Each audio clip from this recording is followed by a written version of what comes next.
ଏ ହେଉଛି ରାଶି। ଆମେ ଇଂରାଜୀରେ ଏଟାକୁ ଟିଲ୍ ବୋଲି କହୁଛନ୍ତି। ସୁନ୍ଦର ଭାବରେ ଦେଖନ୍ତୁ, ଏଇଟା କାଜୁ ଗାର୍ଡେନ୍। ଏଟା ହେଉଛି ଇଣ୍ଟରକ୍ରପ୍।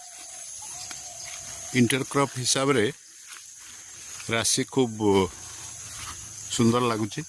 ଏଥିରୁ ମହୁମାଛି କଲେକ୍ସନ୍ କରୁଛି। ଆପଣମାନେ ଦେଖୁଛନ୍ତି, ଏ ହେଉଛି ଇଣ୍ଟରକ୍ରପ୍ ଏବଂ କଡ଼ରେ ଲାଗିଛି ଆକାଶିଆ ଆଉ ଶାଗୁଆନ।